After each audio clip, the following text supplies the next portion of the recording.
इस लक्षवेदी के माध्यम से भिवंडी शहर को सम्मानित देवेंद्र फडणवीस जी की तरफ से न्याय मिलेगा, ये उम्मीद रखता हूं। जब मैं ये लक्षवेदी के बारे में बोल रहा हूं, भिवंडी में इस वक्त एक बहुत बड़ा आंदोलन चल रहा है। तोरंट हटाओ, टाटा पावर लाओ, और सत्ता पक्ष के दो आमदार बाहर धरना कर रहे हैं। मैं लक्षवेदी की वजह से उनको ज्वाइन नहीं कर पाया।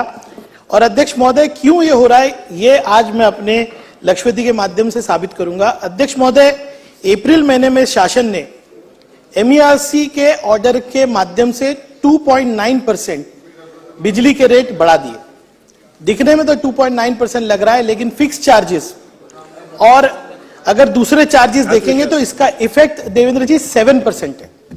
और जो अन्याय MSEDCL टोरेंट के माध्यम से कर रहा है, क्योंकि MSEDCL रेट तय करता है, टोरेंट कलेक्शन एजेंट है। आज अगर आप देखेंगे, मेरे पास चार्ट है, मैं साबित करके दिखाऊंगा कि टाटा पावर के रेट टोरेंट और MSEDCL से 40% कम है। अदानी के रेट 28% कम है। बेस्ट के रेट 35% कम है। और अभी तो यह हुआ है कि MERC के ऑर्डर के खिलाफ टाटा पावर की पिटीशन के ऊपर अपेलेंट अथॉरिटी ने MERC का ऑर्डर को सेट असाइड किया है और टाटा पावर के पावर पुराने नेट पे आए। मेरा पहला क्वेश्चन है कि इस लक्षवेदी के माध्यम से जिस तरह की धांधली चल रही है, जिस तरह से MSEDCL रेट बढ़ाया है, पूरे भिवंडी महाराष्ट्र के अंदर लोग पावर बिल की वजह से परेशान है। क्या सरकार टोरेंट पावर की फ्रेंचाइजी हटा के फिर से MSEDCL को लाएगी क्या? अगर ये सरकार नहीं कर सकती है तो कम से कम भिवंडी शहर में 2 से 3 फ्रेंचाइज होने चाहिए। अगर टोरेंट है तो टाटा पावर भी होना चाहिए, कोई और भी एजेंसी होना चाहिए, ताकि सस्ता पावर भिवंडी को मिले। अध्यक्ष महोदय, मैं दूसरा मुद्दा यह रखना चाहता हूं, वो पूरे महाराष्ट्र का मुद्दा है कि 2 महीने के सिक्योरिटी डिपॉजिट जो है एजेंसीज मांग रही है, टोरेंट पावर भी मांग रही है, बेस्ट भी मांग रही है। आज कोरोना के बाद जो हालत है, उसके बाद ये सरकार जो कह रही है कि सामान्य मानस की सरकार है, वो इस तरह के रेट बढ़ाकर, सिक्योरिटी डिपॉजिट बढ़ा के पूरे महाराष्ट्र में ऐसा वातावरण हो रहा है कि लोग सड़कों पे आ रहे हैं। अध्यक्ष महोदय, टोरेंट पावर के माध्यम से फॉल्स केसेस किए जा रहे हैं विजिलेंस के, कह रहे हैं कि बड़ा इंफ्रास्ट्रक्चर इंप्रूव हुआ। अध्यक्ष महोदय, एक ही लास्ट क्वेश्चन है। अध्यक्ष महोदय, बोलने दीजिए, बहुत इंपॉर्टेंट मेरा विषय है। आपका विषय समझ में आया, आता तुम्ही प्रश्न स्पेसिफिक विचारा। पण झाले नाही अध्यक्ष महोदय, मेरा स्पेसिफिक क्वेश्चन है। 4:15 अध्यक्ष महोदय, स्पेसिफिक क्वेश्चन है कि विजिलेंस केसेस जो फॉल्स हो रहे हैं, उसके खिलाफ जो है टोरेंट पावर के लिए पिछले अधिवेशन में आप ही थे, सम्मान्य उप मुख्यमंत्री जी ने कहा था कि वहां पे नोडल एजेंसी बनाई जाएगी, आज तक नहीं हुआ। सबसे इंपॉर्टेंट क्वेश्चन जो है वो ये है कि अमृत काल में मैंने आपको एक अमृत योजना भिवंडी के लिए दी है। सम्मान्य देवेंद्र जी, आपने मुमरा को एक न्याय दिया, भिवंडी को एक। भिवंडी में जो PD केसेस है और लाइव मीटर के केसेस है, उन पर जो है इंटरेस्ट रेट है उसका 50% भरना लागू है। मुमरा में 10% है। मुमरा में है, अच्छी बात है, मेरा स्वागत है। लेकिन मुमरा पैटर्न पे क्या भिवंडी के दोनों PD और लाइव मीटर के लिए जो इंटरेस्ट है उसको 10% पे लाया जाएगा? क्या इंस्टॉलमेंट स्कीम लाई जाएगी? क्योंकि 2007 से आपके जो है थकबाकी प्रलंबित है। अध्यक्ष महोदय, आपके माध्यम से कहूंगा कि आज देवेंद्र जी, पिछली बार भी आपने वादा किया था मुझे कि आप ये अमृत योजना के नाम से जो है भिवंडी को ये सौगात देंगे। क्या आज उसकी घोषणा आप करेंगे क्या? और टोरेंट पावर की जो दादागिरी है, सही बोल रहा हूं देवेंद्र जी, आपको लग रहा होगा कि टोरेंट पावर बहुत अच्छा काम कर रही है, लेकिन आप मेरे साथ 2 सत्ता पक्ष के आमदार है, उनसे भी पूछिए फॉल्स केसेस। उसके बाद टोरेंट पावर के लिए हमने इंफ्रास्ट्रक्चर इंप्रूव किया। आज मैं आपको बताऊंगा यहीं से फोन करके कि वहां पे पावर कट्स कितने हो रहे हैं और किससे शिकायत करें। नोडल एजेंसी नहीं है अध्यक्ष महोदय, टोरेंट पावर की दादागिरी बंद कराइए। सर, आपने कहा था कि महाराष्ट्र में कोई दादागिरी नहीं कर सकता, और मुझे उम्मीद है आपके होते हुए कोई नहीं कर सकता।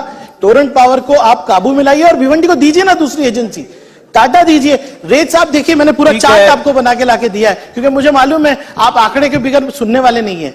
ये 40% टाटा का जो है रेट कम है। अध्यक्ष महोदय, मैं चाहता हूं स्पेसिफिक आंसर आज मिले। धन्यवाद अध्यक्ष महोदय, बहुत बहुत। मुळात आपल्याला कल्पना आहे की 26 जानेवारी 2007 पासून भिवंडीमध्ये टोरेंटला फ्रँचायझी देण्यात आली आणि गेल्या साधारण 15-16 वर्षांमध्ये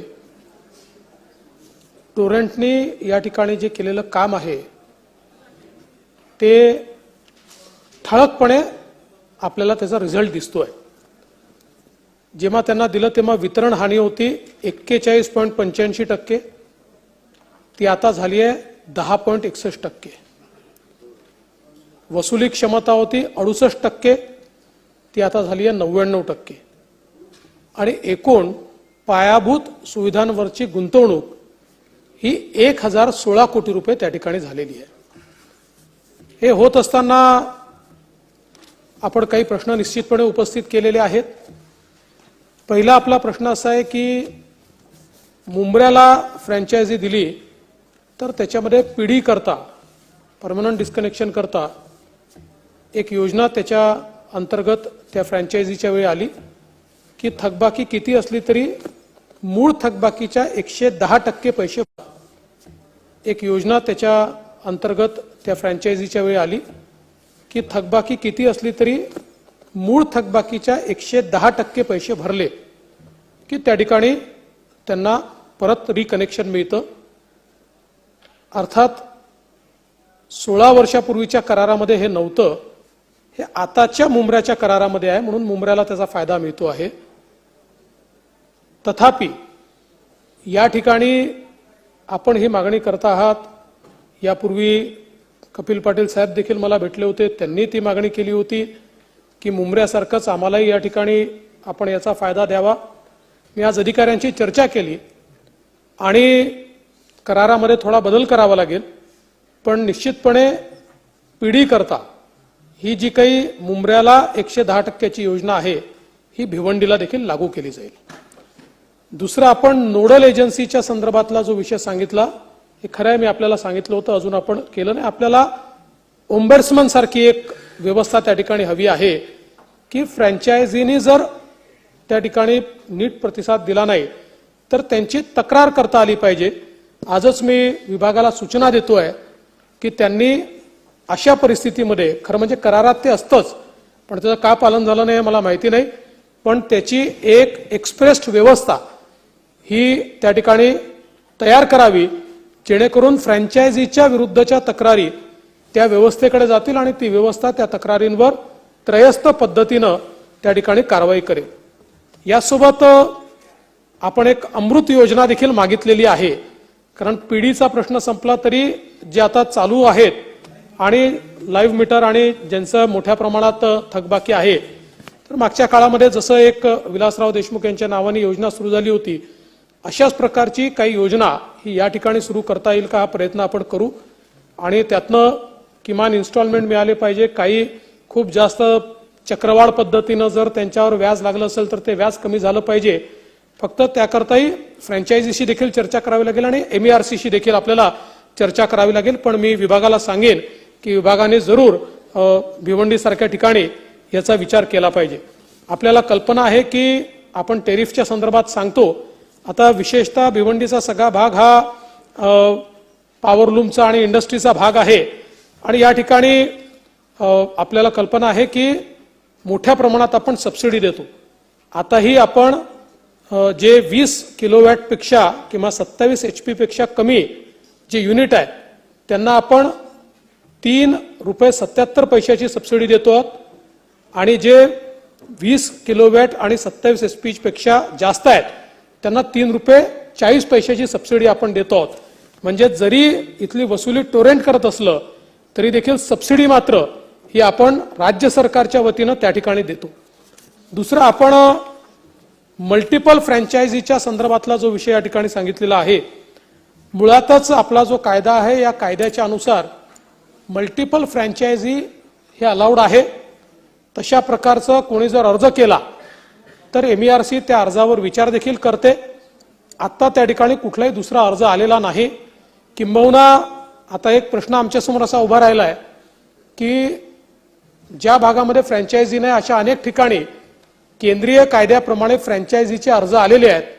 मात्र आपल्याला माहिती आहे की आपली जी महावितरण कंपनी आहे या कंपन्याच्या कर्मचाऱ्यांचा देखील एक प्रश्न निर्माण होतो, त्यांचाही त्याला विरोध असतो. त्यामुळे त्यातला एक मध्यम मार्ग कसा काढता येईल अशा प्रकारचा प्रयत्न हा आपण करत असतो. तथापि या ठिकाणी जर जसं मुंबईमध्ये 3 फ्रँचायझी आहेत किंवा 3 त्या ठिकाणी डिस्ट्रीब्युटर्स आहेत, अशा प्रकारे कोणी ऍडिशनल डिस्ट्रीब्युशन त्या ठिकाणी मागितलं तर त्याचा निश्चितपणे विचार हा केला जाईल. आणि आपल्याला माहिती आहे की दरांच्या संदर्भात आता राज्य सरकारकडे त्या संदर्भातला कुठलाच अधिकार राहिलेला नाही. दरांच्या संदर्भातली सगळी पिटिशन त्याचे निकष देखील तयार केलेले आहेत की वितरण हानी किती, कमर्शियल लॉसेस किती, अशा सगळ्याच्या आधारावर आणि एकूण लायबिलिटी किती या आधारावर एक पिटिशन दाखल करावी लागते. त्याची सुनावणी होते आणि त्या सुनावणीमध्ये बहुतांश वेळा महावितरण जे म्हणते ते ऐकलंच जात नाही. कारण शेवटी कन्झ्युमरचं देखील MERC ला बघावं लागतं आणि त्यामुळे MERC त्यानुसार ते सगळे रेट्स हे त्या ठिकाणी डिसाईड करते. त्यानुसार हे सगळे रेट्स जे आहेत हे डिसाईड झालेले आहेत. त्यामुळे या संदर्भात जर काही आपलं म्हणणं असेल तर पुन्हा एकदा MERC कडे आपल्याला निश्चितपणे जाता येईल. पण आता जे सरकारच्या हाती आहे ते मात्र सरकार निश्चितपणे यामध्ये करेल. उप मुख्यमंत्री जी ने अभी माना कि भिवंडी शहर 99% रेवेन्यू दे रहा है और महाराष्ट्र का नंबर 1 सिटी है पेमेंट के अंदर. अब आपने मुमरा के लिए मापदंड रखा कि 15-20 केसेस आप चेक करेंगे. भिवंडी के लिए भी मैं सबमिट करूंगा, लेकिन मेरा और महाराष्ट्र का नंबर 1 सिटी है पेमेंट के अंदर. अब आपने मुमरा के लिए मापदंड रखा कि 15-20 केसेस आप चेक करेंगे. भिवंडी के लिए भी मैं सबमिट करूंगा, लेकिन मेरा प्रश्न यह है कि क्योंकि अभी नोडल एजेंसी नहीं है, आप अभी कोई उच्च स्तरीय अधिकारी आज अनाउंस कीजिए कि जिसके सामने हम हमारी बात रख सके. क्योंकि ये बात तो तय है, मैं मुंबई में मेरा फ्लैट है, मेरा घर है, मेरा बिल एक अलग आ रहा है. भिवंडी के अंदर एकदम गरीब के पास भी जाएंगे तो उसका 1500 रुपए बिल आ रहा है. तो डेफिनेटली प्रॉब्लम तो है, लेकिन फोरम नहीं.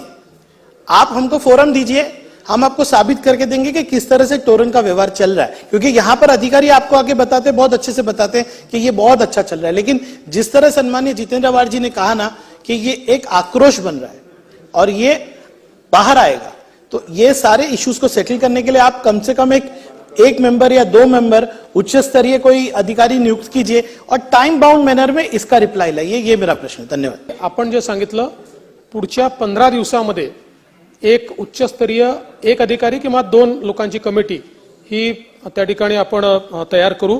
आणि खरं म्हणजे आता माझ्याकडे ही काही माहिती आलेली आहे की ग्रीव्हन्ससाठी MSCDCLचा नोडल ऑफिसर दर बुधवारी आणि गुरुवारी भिवंडीला उपस्थित राहतील. नाही राहतील, सांगतोय राहतील. आता संपायला पाहिजे लक्ष. ठीक आहे. ठीक आहे, आता पहिल्यांदा हे करतो, पण तुम्हाला सांगितलं होतं 15 दिवसात हो मुंब्र्याला पण करू. मुंब्र्याला पण एक आपण त्याची व्यवस्था, परमनंट व्यवस्था उभी करू. जयंत